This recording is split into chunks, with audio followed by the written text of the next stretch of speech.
This is the Chimney fires. It is Sunday, November 27th, 2016. It's really the first wildfire I've ever seen in the Smokies.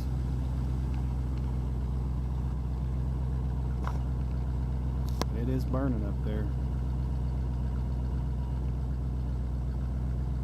We're on Newfound Gap Road.